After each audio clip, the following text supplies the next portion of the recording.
ang mas maganda? IMG or Kaiser? Pareho. Bakit? Dahil magkaiba naman yung benefits ng IMG at ng Kaiser. Ang IMG or International Marketing Group, ito po ay isang financial distribution company na kung saan one-time membership fee of 6,000 pesos ang iyong babayaran. Ang benefits nito, magkakaroon ka ng automatic na savings sa Super PDF, meron kang 50,000 sa Fidelity Life mo, meron kang 100,000 na personal accident insurance, at makapag-access ka din sa iba pang mga kapartner companies ng IMG katulad ng pag-invest sa mutual funds sold by Rumber Financials, at pwede mong magawa yung benefits of entrepreneurship program, kikita ng extra na income. Ngayon, ang Kaiser International Health Group, ito po ay isang HMO or Health Maintenance Organization na kung saan isa sa mga product ng Kaiser ay ang Kaiser Ultimate Health Builder 3-in-1 saving program, ipon na walang tapon. Ito po ay isang healthcare plan na meron kang benefits ng hospitalization. What if magkasakit, may magagamit ka, meron kang protection or insurance, at syempre meron kang savings or investment. Ngayon, magkano ang babayaran mo sa iyong Kaiser? Depende doon sa plan na pipiliin mo, at syempre, depende din sa iyong edad. 7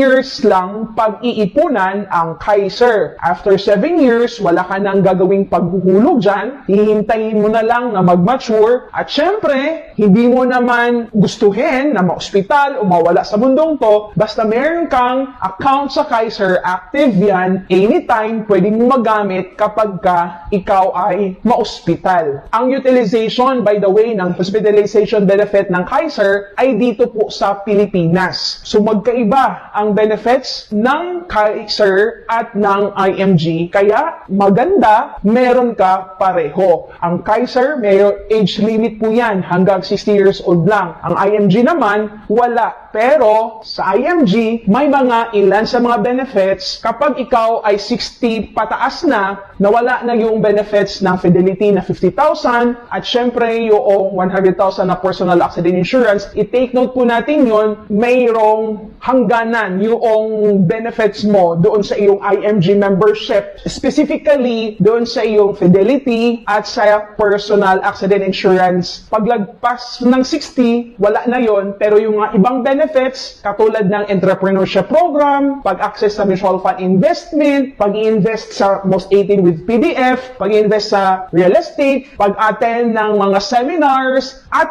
iba pang mga benefits pwede dahil wala namang age limit. Kaya kung nais mong magkaroon ng IMG at Kaiser, just let me know so that I can guide you.